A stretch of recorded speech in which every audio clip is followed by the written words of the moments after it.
My name is Jennifer Collins, and I am the Dean of the wonderful SMU Dedman School of Law.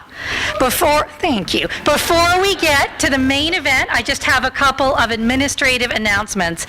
I very much hope that on this glorious day, you will join us for a reception to continue the celebration. After the conclusion of the lecture, we will be outside in the law school quad. The weather could not have smiled more brightly upon us, so I very much hope that you will join us. If you did not get your CLE credit filled out on the way in, there is a table outside in the back. Please just stop by on the way out. If you did not personally get an email about this event, that means we do not have your contact information. So if you have the opportunity to give a business card to one of our staff who is manning the tables, that would be such a help so we can make sure you know about these in the future. And perhaps the most important administrative announcement I have to make is today is not literally Professor Bill Bridges' last lecture. It is literally, sadly, his last year. For those who are not familiar, the last lecture is a time-honored tradition across many universities where you ask retiring faculty members to share some of the wisdom they have learned along the way in the classroom. So although today is not literally the last day, we could not pass up the opportunity to have a last lecture as part of our reunion weekend, and a very special welcome to the classes ending in the year 01, or anyone, classes in the year ending 1 and 6 who are here celebrating their reunion tonight. We are so glad that you are here with us. Now, I don't think the faculty realized when they made me the offer to join SMU as the dean that I was going to ask the faculty to do these last lectures, but I intend to make this a tradition, so I very much hope that you will join us in the future. Let's get to the main event, because it is my great privilege today to introduce the extraordinary Bill Bridge. Professor Bridge earned both his undergraduate and JD degrees from Georgetown University, a member of Phi Beta Kappa and the Georgetown Law Journal as a law student. Professor Bridge was assistant dean and an adjunct professor at Georgetown when he accepted the Jervey Fellowship in Foreign Law from Columbia University in 1976. Fluent in French, he studied in France from 1970 to 1971, and again from 1977 to 1978 at the French Court of Cassation, the French Council of State, and the French Center for Comparative Law. Professor Bridge joined the faculty at SMU in 1977, but finished up his fellowship first, and began teaching in 1978 after his time in France.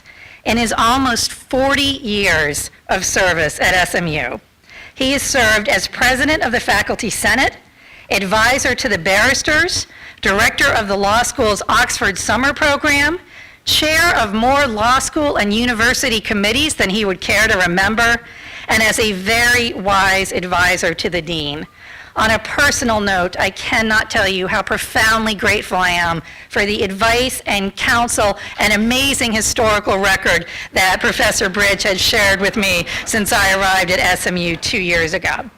I wanted to share a little bit of factual information with you about Professor Bridge. During his time at SMU, Professor Bridge has taught criminal law, advanced criminal law, evidence, professional responsibility, comparative law, juvenile law, legal research and writing, lawyering, law and literature, problems of proof, and lawyer as reader and writer. Our computerized records only go back to the year 2000, so we had to do a little bit of extrapolating here, so please do not hold me to this figure. But we estimate that Professor Bridge has taught 9,132 students during his time at SMU. How amazing is that?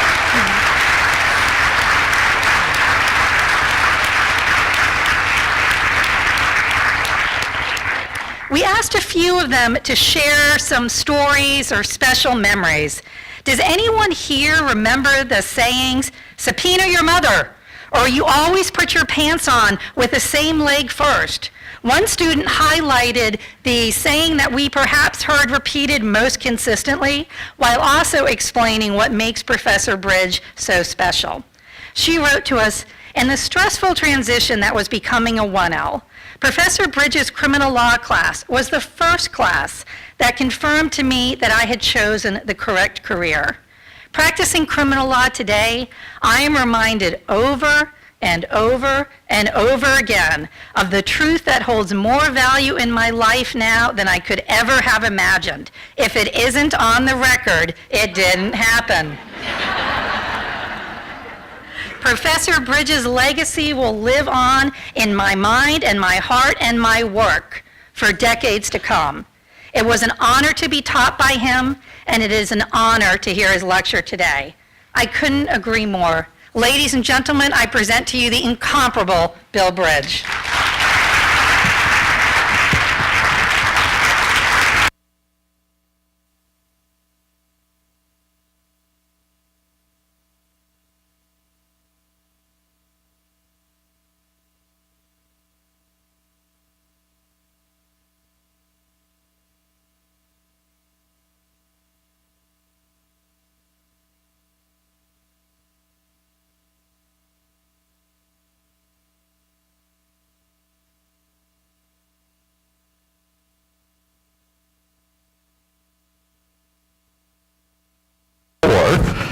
But I'll have to use it.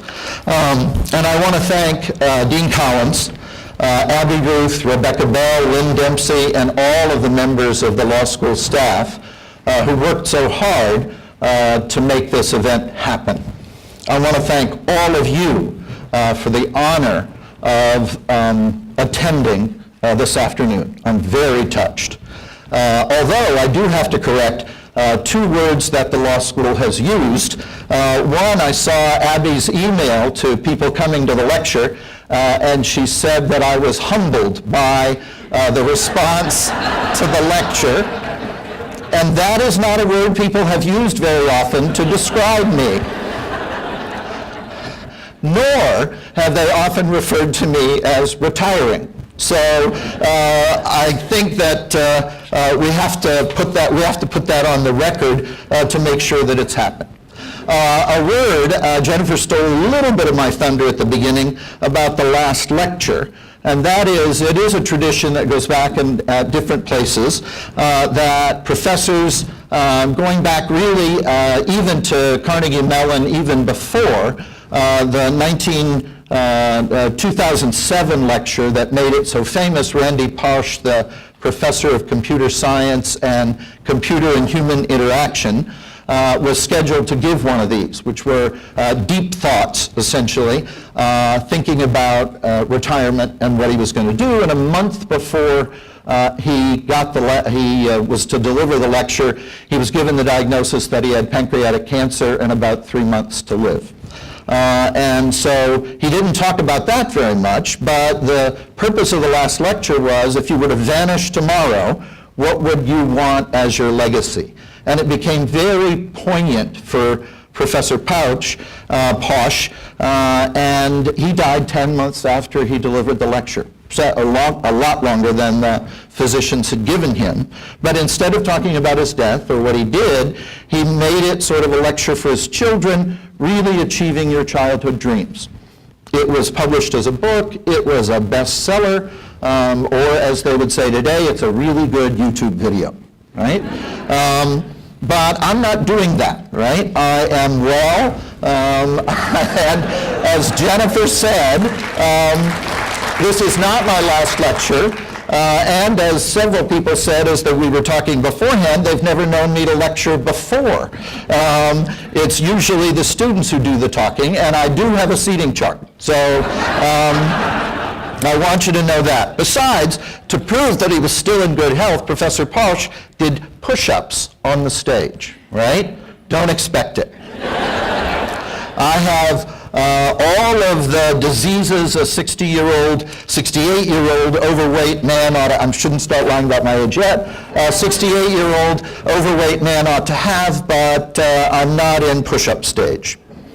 And in fact, this is my second last lecture.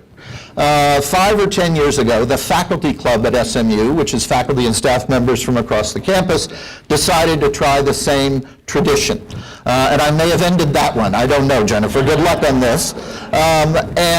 So they announced it, and I was giving a last lecture, but it was sort of in-house. And people approached me then, as they've been approaching me here in the last couple of months, with kind of a tentative look on their face and kind of sad. And then I would explain, it's not my last lecture, I'm not planning to retire, and I'm in decent health, at least according to my doctor. And then there were people who saw me after I gave the last lecture who looked kind of disappointed or surprised that I was still on 2 feet, and in fact still teaching, and in fact still working on some of these damn university committees. But at that last lecture, and I'm not going to do this, I'll just give you a quick recap of what it was, I decided, since it was the faculty club, that I would talk about teaching.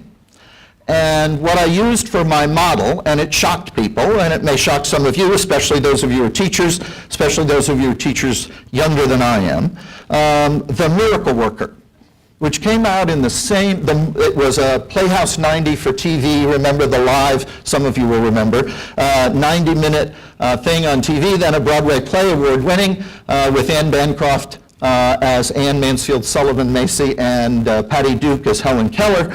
And then they did it as a movie in 1962, the same year as To Kill a Mockingbird.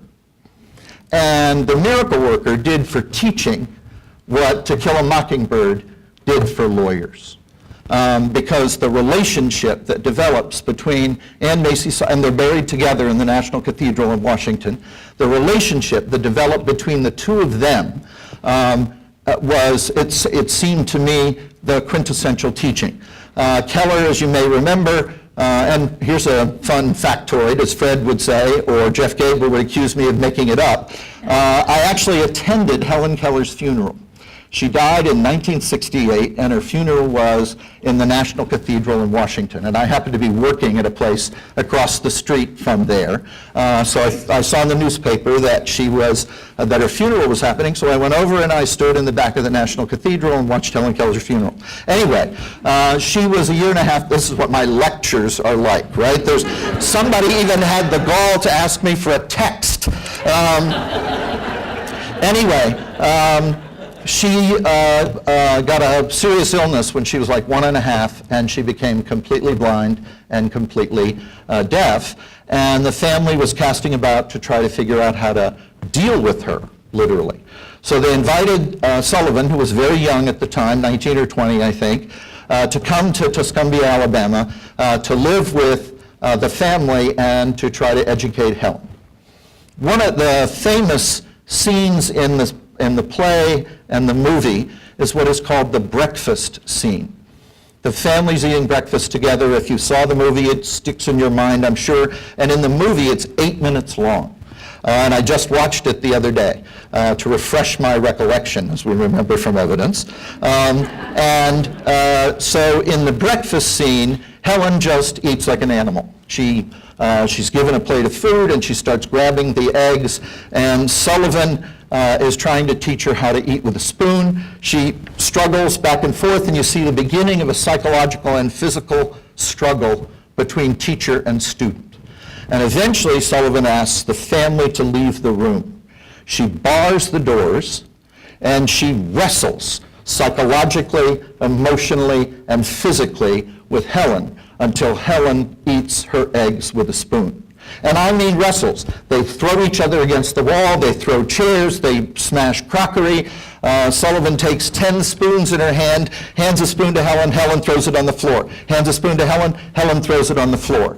And after 8 minutes, which is supposed to represent hours, because the family is sitting out in the steps waiting for their breakfast, Helen eats with a spoon, eats, and folds her napkin. And the captain, Captain Keller, wants to fire Sullivan right then and there. The mother starts crying and says, "Captain, she folded her napkin." And to the teachers, when I talked about this at the faculty club, the point I wanted to make is teaching sometimes is an adversarial activity.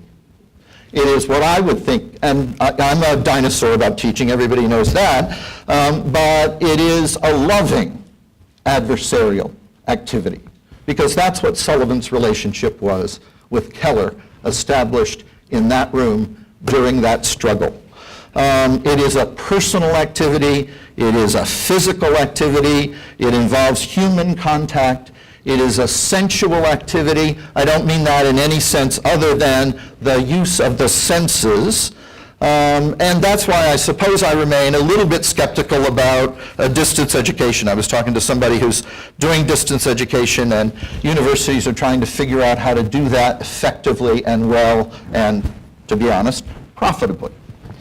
This summer, Jennifer called me in and asked me if I would give a last lecture. I gave her this whole story about Helen Keller, and I said, I've already done one, and she said, now we want you to do another one, and I said, fine. Reunion weekend, fine.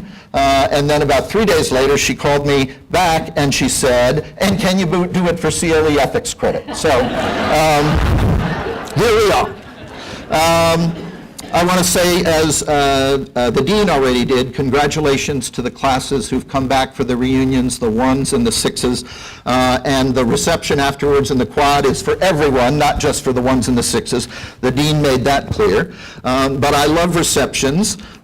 Here's my favorite story, and I'm glad he's here for it, and that is one of our graduates came up to me at a reception at the food line, which is where I'm usually found, especially during the speeches, and had with him a woman who was with him, and he introduced her to me as his fiancée, and he said, honey, I would like you to meet my favorite professor from law school.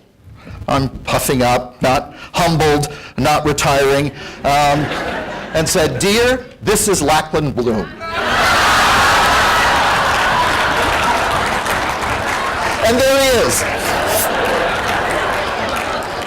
So I shook her hand and moved away.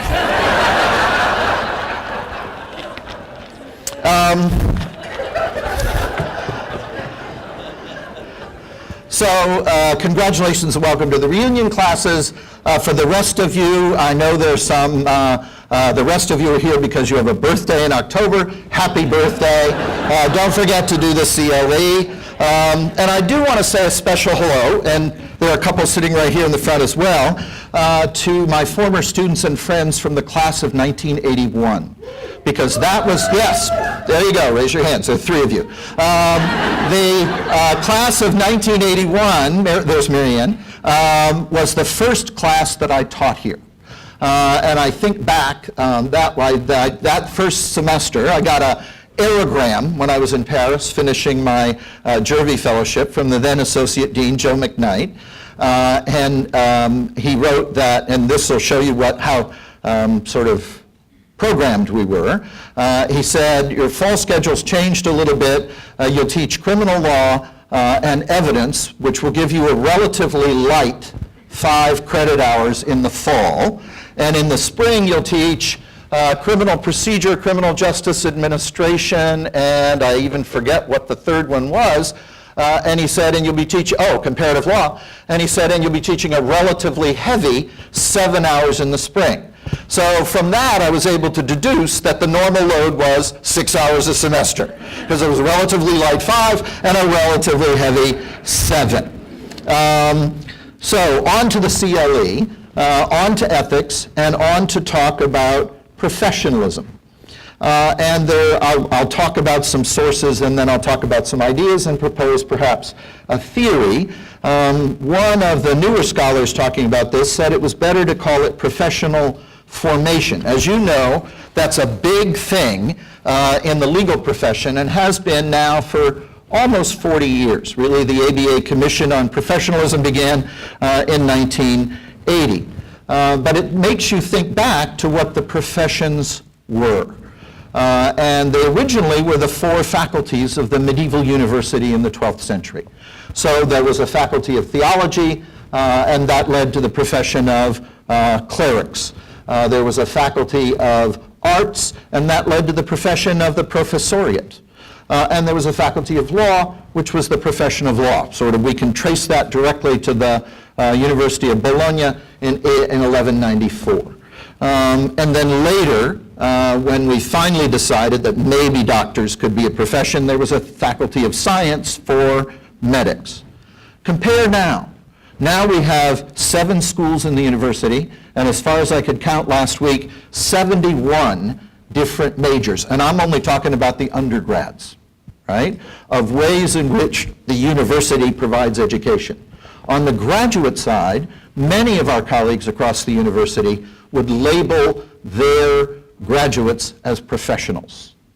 So one of the things we sort of have to do is figure out what a definition of a profession is before we can even go to the question of professional formation, or what is frequently called professionalism. Then, of course, I turned where everyone should turn first for research, to Google, right? And professionalism in Google applies to everything. You look for workplace guides, right? And the one that I settled on was probably a mistake because it's obsolete, is the bagger at the grocery store, right? Employers who hire high school kids, like many of us were, to work as baggers or assistants at the grocery store, teach them to have professionalism as they approach their bagging responsibilities, right? Why it's obsolete is, the last time I was at the grocery store, which was last night, God forbid that you would find a bagger, right? It's now rare to find a bag. The idea that, but I remember baggers, and a lot of my friends in high school were baggers. I was cleaning toilets for my part-time job, but they had a nicer job. But I actually did look at some sources that fit in to professionalism as a lawyer. The first I looked at was an article, actually it was probably a lecture, by Roscoe Pound in 1944 at the Notre Dame Law School, published in the Notre Dame Lawyer. And Roscoe Pound is a very interesting character. He's known as a lawyer, a jurisprudent, philosopher of sociological jurisprudence, but like Dean Story, actually, who was the dean at the SMU Law School, he didn't have a law degree. He was a PhD in botany from the University of Nebraska, but started about 5 years later teaching law at the Nebraska Law School, and then went to Harvard, and then became the dean of the Harvard Law School. So he was retired about 8 years from the Harvard Law School, and gave this lecture at Notre Dame about professionalism called, let me get it right, What is a Profession? The Rise of the Legal Profession in Antiquity. And there were 3 parts to the article. The second 2 were essentially about the development of law and law practice in Greece, and there wasn't much of it. And then the development of law and law practice in Rome, and there was a lot of it. In the Roman lawyer, there were interesting things that might have parallels in the modern profession. Is the mic sort of working okay? Are people in the back hearing okay? No. Yes. Okay. And that is that it was the art of oratory. There were no rules of evidence, and there were essentially no rules of rhetoric that you had to tie what you were saying or what you were arguing to the facts of the case. There were maximum fees, often exceeded. We get a lot of that because there are contemporary records, including Cicero and others. Lawyers hired claques. And I didn't even know that when I studied comparative law, that there was this thing called a contrat de claque, which meant that you hired people, and no, I did not, to come into your audience while you were speaking and clap for you, right? And you paid them. And lawyers did that. I'll give you the money at the reception. And lawyers did that. But in the beginning of his article, Pound says 3 things. 1, the profession is a learned art, which means it requires advanced education. The second, and I think this was the point he was really arguing, was that a profession is organized. And in the 1940s, if you think about it, we didn't have the integrated bars that we have in most jurisdictions now. There were some voluntary organizations. The American Bar Association's always been a voluntary organization. But there were not integrated state bars, so you didn't have to be a member of the State Bar of Texas to be a lawyer in Texas, right? That integration of mandatory bar membership came with controversy in the 1960s. But then, the final definition of for Pound of the profession was that it was a learned art organized in the spirit of public service.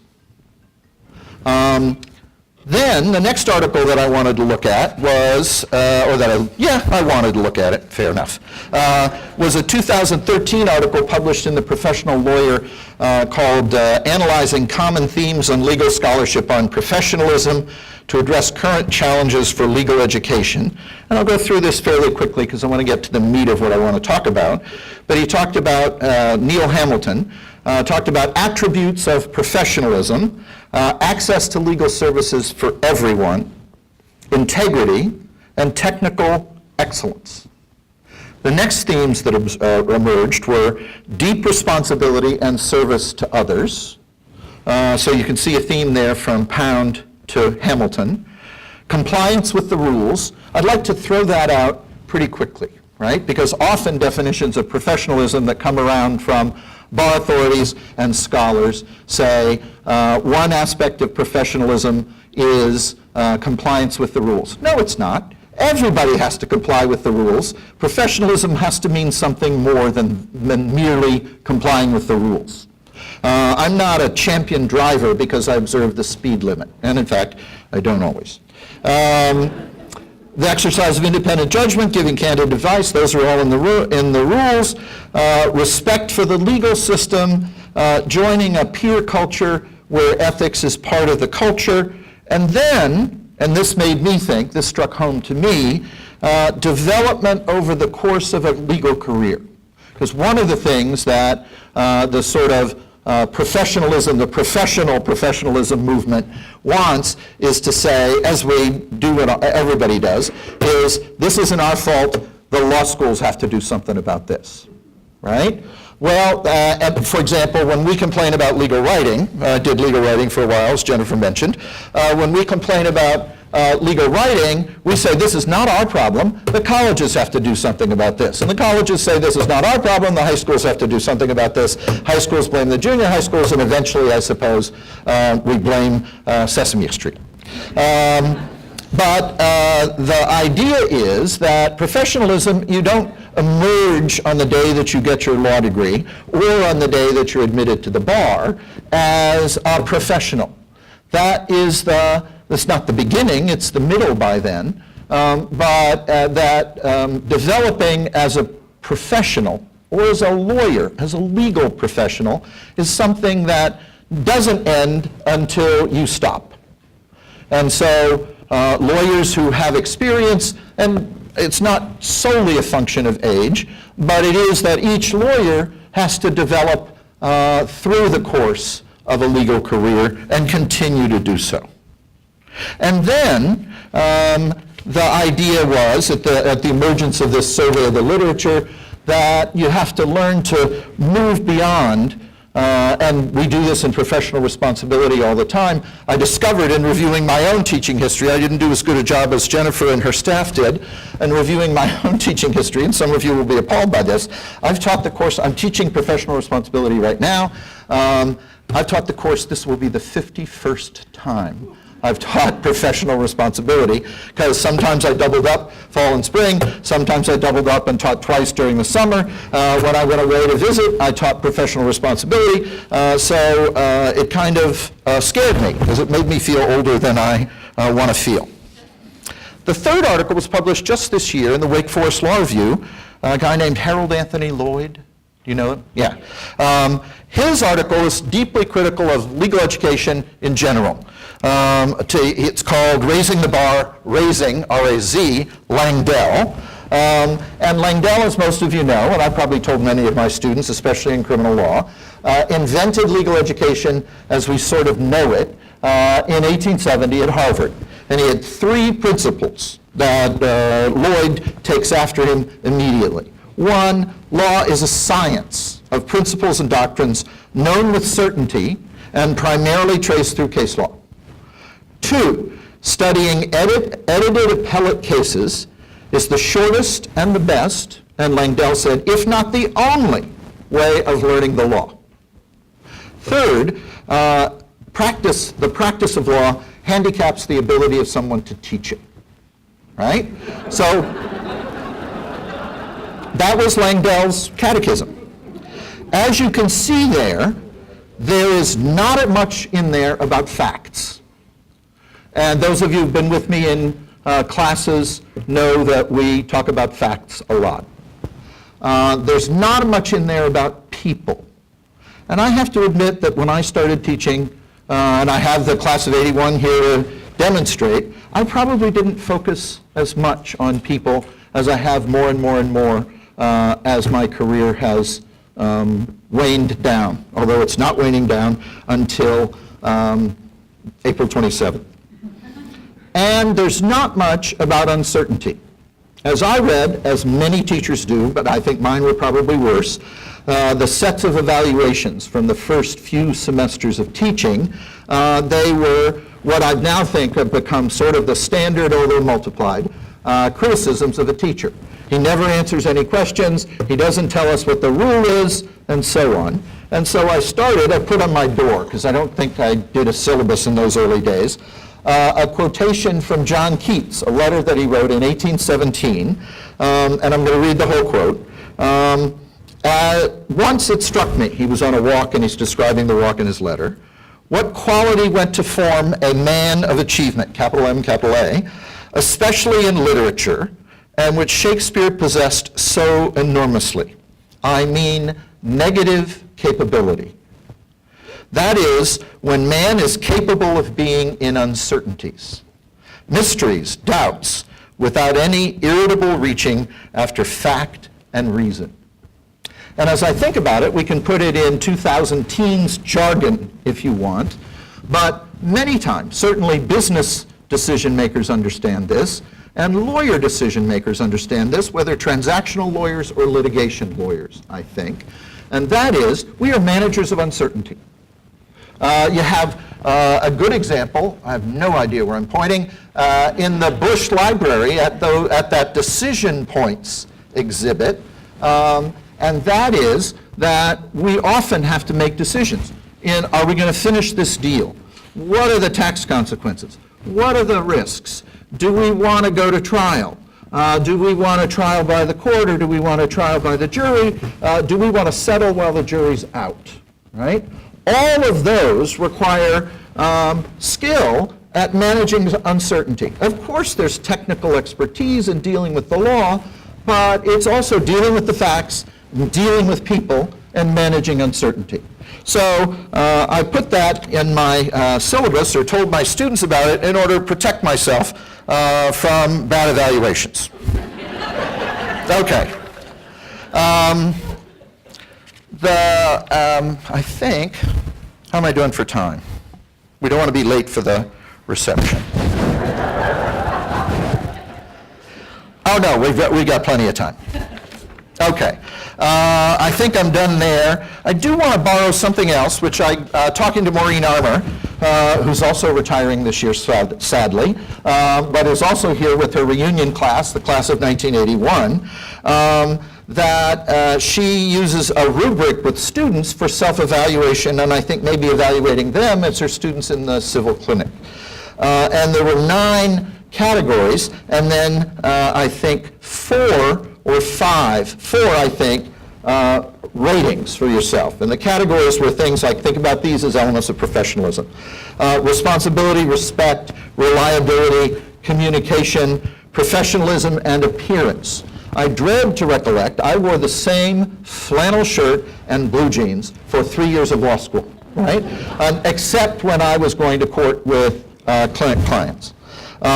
Professionalism and demeanor, collaboration, contribution, and then self-reflection. I'm not sure there's any other kind, but self-reflection is what it says on the form. And I apply that to some of the people I'm going to be talking about in a minute. the bagger at the grocery store, the judge, the law professor, the junior associate, the senior partner, the corporate official, right? Each of those, responsibility, respect, reliability, communication, appearance, demeanor, collaboration, all of those apply to all of them. Okay.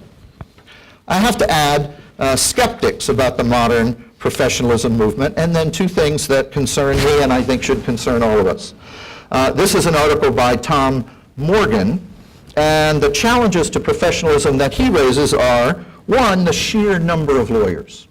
Because as we talk about professional responsibility, and those of us who've taught it, Lax taught it, Fred's taught it, Walter Steele's taught it, Becky Gregory has taught it, Becky's back there somewhere, the professional ethics codes were formed by the Bar Association in the last quarter of the 19th century, when the idea was that one lawyer represented one client, and they were both human beings, right?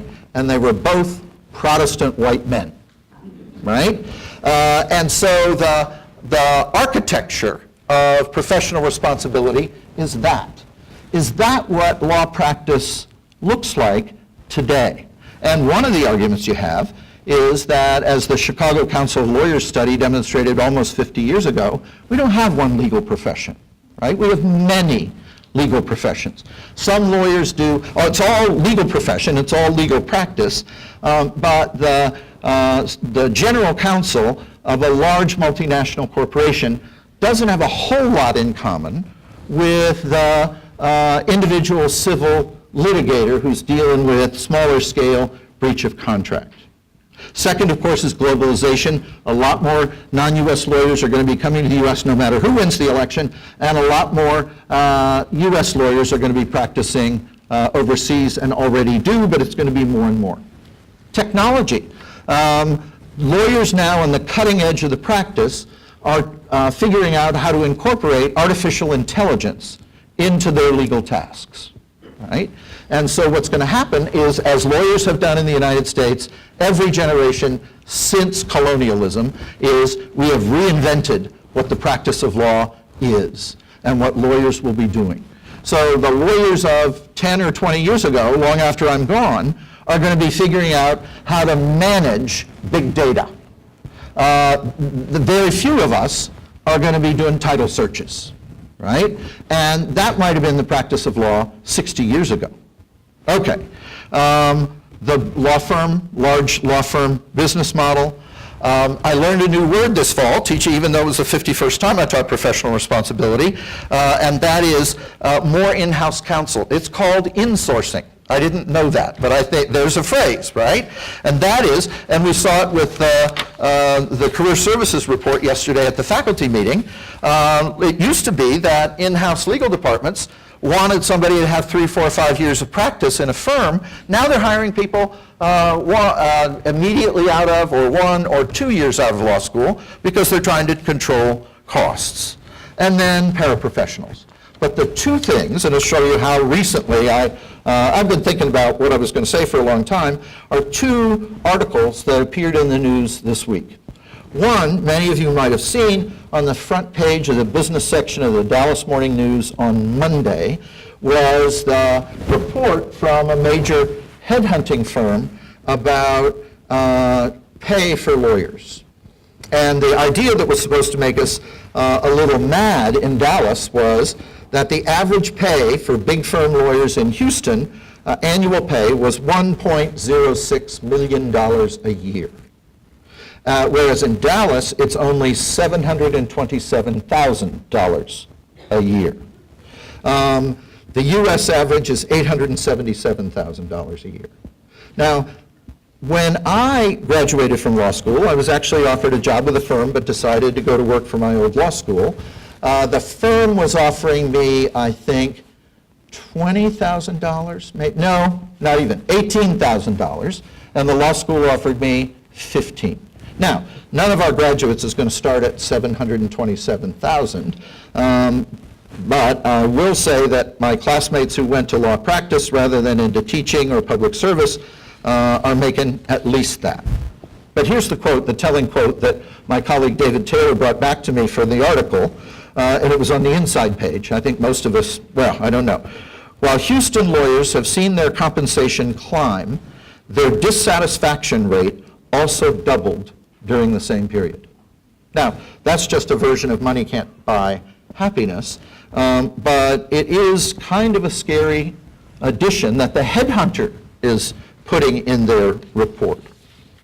The second one, same day, New York Times, was an article reporting on the New York City Bar Association, which is the new name for the Association of the Bar of the City of New York, on their diversity benchmarking report. A few years ago, they got the biggest firms in New York to sign up for a diversity and inclusion effort and reporting on the effort. So they sign, then the Bar Association passes out, these 75 law firms have signed this thing, but this year for the first time they said to the firms, you can't sign unless you submit information to us. So the firms, many more firms submitted information. And here are the troubling statistics. The voluntary attrition, that is people who leave these these are all mega law firms, affects women and minority attorneys more than anybody else. 18.4% of women leave the practice or leave the firm. 20.8% of minorities, voluntarily. They're not getting cashiered out for poor work. The pipeline, which is critical to figure out moving to leadership, for junior and mid-level and senior associates, 45% women at the junior and mid-level, 42% at the senior associate level, and has leveled off from preceding years. At the minority, it's 25% at the junior and mid-level, and 20% at the senior level. As for women partners, 19% of the partners are women, 85% of the women partners are white. And then 77% of equity partners are white men. So those are two challenges, and a discussion about professionalism isn't necessarily about lawyers being civil and shaking hands and not playing dirty tricks on discovery. A concern about professionalism goes back to Roscoe Pound's point: the profession is a learned art in an organization in the spirit of public service. So a professionalism lawyer, a lawyer dedicated to professionalism, has to be dedicated to the professionalism of the entire profession, and I'll talk about that now. Part of this then, the title that was advertised on the postcard probably, and for the MCLE board, was Professionalism, the Need for Heroes. And it's the same idea, Doug can't be here today, as Justice Doug Lang's book, Deeds Not Words, Mentors as Guiding Lights of Integrity, that he published in 2007 and published again in 2009. But that is, it's about people. It may be hard to pin down. I've given you 12 or 9 or 6 factors that figure into professionalism, but every lawyer I know and law professor I know says, I know it when I see it. And I'm not sure that's entirely true, and I think it might be a cheap out, but I'm going to give you some examples. I think about 5 years ago, before I began teaching in the summer program in Oxford that summer, I visited Auschwitz, and everyone should go. The reaction you have when you visit Auschwitz, and I assume any of the other death camps, can only be silence in the face of appalling horror of humans to humans. But aside from that, along the visitor path to Auschwitz, along the halls, they have like 8 by 10 photographs of the internees at Auschwitz. And as you walk down the hall, and it's a pretty narrow hall on both sides, floor to ceiling, there are these 8 by 10 photographs. And before the Nazis fixated solely on the Holocaust, Auschwitz was also used to intern Polish leaders of civil society. And I was struck by the hallway that had photograph after photograph after photograph of judges and lawyers, right? Some of them were there because they were Jews, but many of them were there simply because they were judges and lawyers. So I took photographs of those photographs to remind me of how fortunate we can be. The story of revolutions. In the Bolshevik Revolution in 1917, one of the first things the government did was abolish the bar. In the French Revolution in 1789, one of the first things the revolutionary authorities did was abolish the bar. In 1791, one of the first things our founders did was adopt the Sixth Amendment, which meant that criminals, people on the other side of the law, were guaranteed the right of assistance of counsel. We didn't make that really work until 1963 and then 1971, but it meant that somebody who could afford it and who could convince someone to represent them was entitled to have an enemy of the government standing by their side while the government was trying to put them in jail or kill them. And that's the opposite of the sense that you see in a totalitarian or authoritarian regime where lawyers, in fact, are the enemy. And they are the enemy. They're supposed to be the sand in the cogs of the wheels of justice. And that idea of resistance is professionalism as well. Now I want to personalize it. So I don't want to talk about sort of great lawyers in the way that Doug Lang did in Deeds Not Words, but I want to talk about some of the ones that I've met here at SMU. When I arrived I interviewed in 1977, got hired in 77, as the dean said, and came to start teaching in 1978. The law school had been founded in 1925. One of the first people I met was Roy R. Ray, who started teaching at the law school in 1929. And Roy knew history because he'd lived it. One of the lovely stories I remember is that Roy invented summer school during the Depression, right? They needed money. They were getting like $2,000 or $3,000 a year. The university needed money, so a couple of law professors, including Roy, went to the president of the university, because it was easier to do in those days, and said, why don't we offer summer school and we'll split the proceeds with you? Right? And so there wasn't talk about indirect cost, there wasn't talk about air conditioning, there was no air conditioning to fund. And so they taught summer school for the first time, and the students paid the money, the university got half, the teacher got half. That doesn't happen now. And one of the famous stories, and I have I think a bit of an inside story here, is that in 1945, Roy Ray went off during World War II and worked at the Office of Price Administration. Arthur Harding left before World War II to teach at Wyoming, and he also went to work during the war in the civilian government. After the war, they both came back to SMU. And I can't remember who the dean would have been then, but the dean put them on the same level for seniority for selecting offices. And Roy was furious because he had been here throughout except for his war service. Harding had gone to another law school, and he should have lost that time, right? And they stopped speaking in 1945 at a faculty of about 12, right? So the faculty meetings were, and it was sort of like what you'd see, right? Like in the family where the mother and father aren't speaking, and the mother would say, please tell your father to pass the salt, right? That's what they were like. So when I got here, Roy was one of the first people I met. Arthur was a little bit more forbidding, but I met him and he was very kind to me. He went into the hospital and was seriously ill and dying. And I was in Jean Jury's office, where Laura Amberson's office is now. Laura's somewhere here, where Laura Amberson's office is, about 6:30, because I was a new teacher and preparing for class. Jean's office was always open. Jean made coffee, and that's how Jean made sure she knew everything that was going on at the law school all the time. And law professors came in to get their coffee. Roy was there to get his coffee, and Jean looked at him. Jean treated everybody, no matter how old they were, how senior they were, how distinguished they were, as a child. And she said, Roy, Arthur is dying. You've got to go see him in the hospital. Now's the time to patch this up. Right? I'm standing there, I almost spit my coffee out, and Roy said, if I went to see him, he'd know he was dying.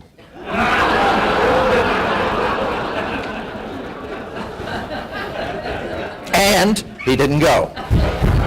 He did go to the funeral. But then comes the post-war group. But Roy I hold up, and Arthur too, as sort of great lawyers, great law professors, builders of the school.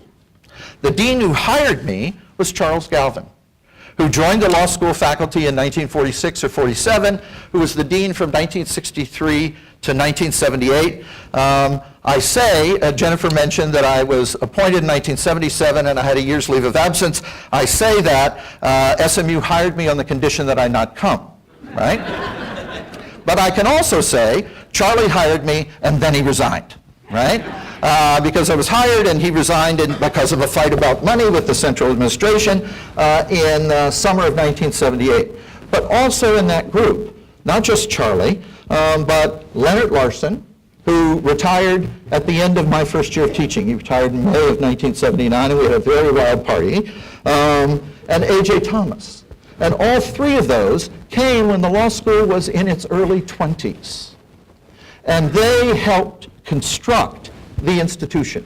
Their sense of professional formation helped construct the institution. And all three of them were very kind to me, and I would call them friends. And so I want to call them out. And then the 1950s brought two other friends, also no longer with us, Joe McKnight, who died 2 years ago, and Alan Bromberg, both of whom died recently. Both of them were very kind, not just to me, but to all of the incoming faculty. Both of them were also very hard on students. And so I need to mention them in terms of models of professional formation. When you think about whatever's in the list, reliability, dressing up, and I'll give you, because it was on last night apparently, around the time that I came, one of the very popular things was the Rocky Horror Picture Show. It became, some of you have been, I have been many times, a cult film, a midnight film, and it played at the Highland Park Theater. And one 6:30 Monday morning, I went into Jean's for coffee. AJ was sitting there, and AJ was a genteel man. He'd been in the Foreign Service. He taught constitutional law and admiralty, and was the soul of the law school. He's acting dean twice. And I went in and I was describing to AJ and Jean the Rocky Horror Picture Show, and how people dressed up and they threw toilet paper and there were water guns and so on. And AJ said, I don't know, young Bridge, but I think I'd be afraid if I went to one of those that somebody might recognize me. And I said, AJ, put on some fishnet stockings and a bra and nobody will know who you are. And then, before I move on to sort of graduates and students, I want to mention two other close friends who came later, John Kennedy and Dan Schumann. John died in 1989, and Dan died about 10 years ago, both tragically young. But both of them, where Dan was roughly my contemporary, but both of them were models to me about how to be a law professor. My first semester here, the chair of the curriculum committee, which I happen to be now in my last semester, will be next semester, in my last semester here, the chair of the curriculum committee had a real Langdellian sense of what the law was and how it should be taught. So a memorandum issued from the curriculum committee to all people teaching a certain subject, I taught that subject, and said, what are you teaching? Do you have adequate coverage? Compare your syllabus to the table of contents of any hardcover casebook. Please report this back to the curriculum committee. This is my first year of teaching, first semester of teaching. So I answered the memorandum, not just to the chair of the committee, but to all the members of the committee, and said, I'd be happy to discuss how I organize my course with you, but in the exercise of academic freedom, I decide what I teach. The curriculum committee doesn't, and I'm not going to answer your questionnaire.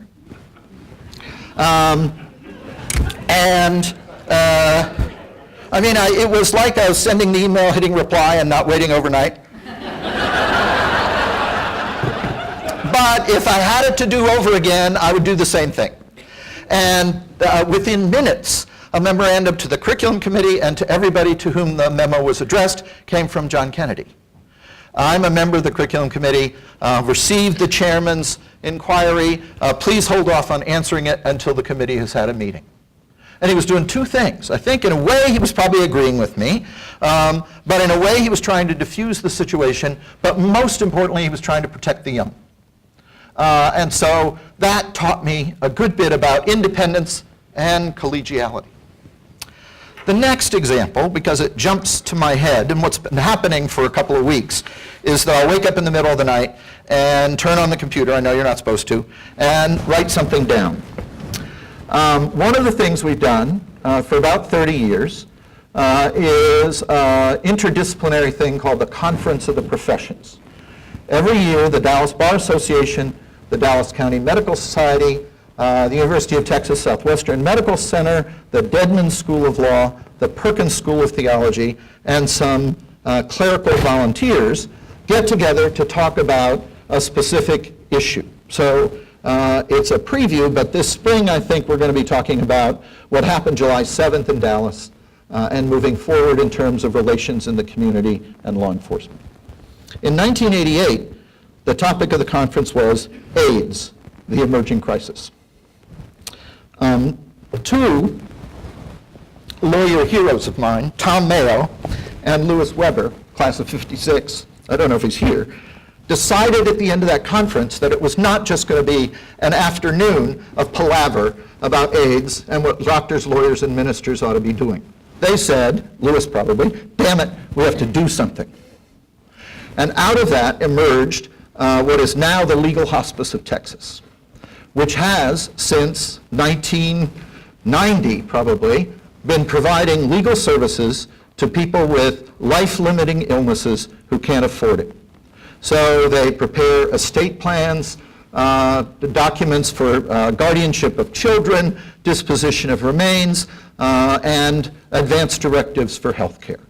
So there was an idea, a selection of a topic, a conference in which everybody was engaged, and then action.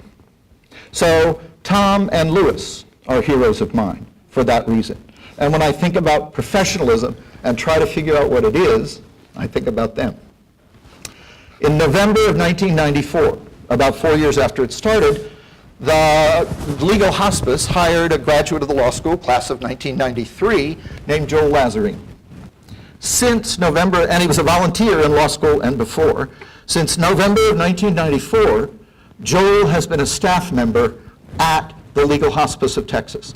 Much of the work is provided by volunteers, but Joel has day in and day out been working, helping people get Social Security benefits, helping people who've been denied housing or been terminated from their employment because of their health condition.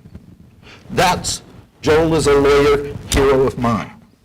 Now, let me start with Intern Classes. And I just focused on reunion classes, and I did this very randomly. But I want to give you some names, and some of these you'll be able to find out. I'll give you a summary at the end, and we'll be done soon, I promise. Oh, we're over time. Let me finish.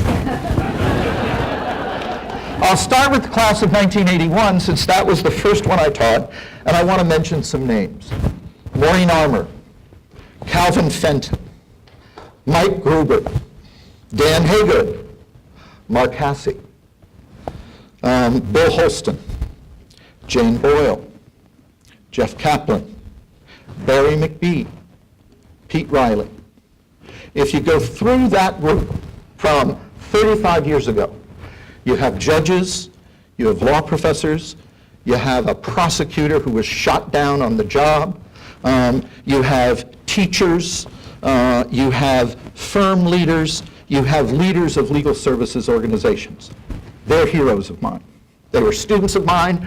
They may not have felt that they were heroes of mine at the time when I was making them stand up, but they're heroes of mine.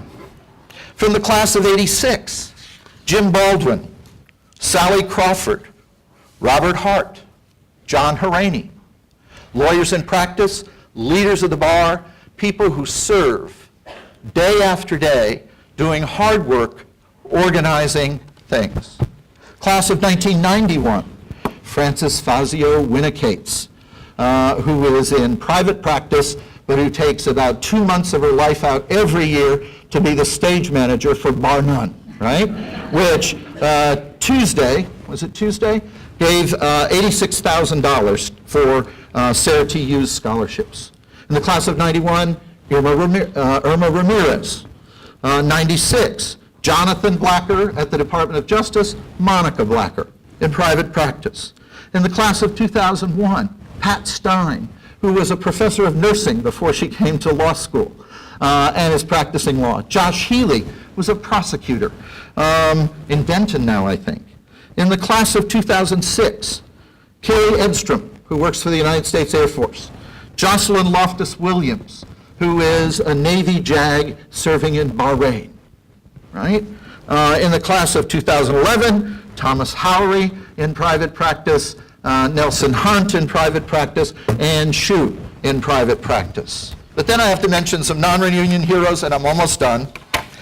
These are people who came to mind. I tried to figure out if I could fit them into a 1 or a 6, and I couldn't, right? And I don't know if they're here. I'm not sucking up to them. I'm not sure that any of them are here. Rhonda Hunter, Deborah Hankinson, Sarah Saldana, Michelle Wong-Krause, Robert Doggett. I did look up Robert, who's class of 90, not a 1 or a 6. He's running Texas Rural Legal Aid, and the motto is, "We sue the pendejos."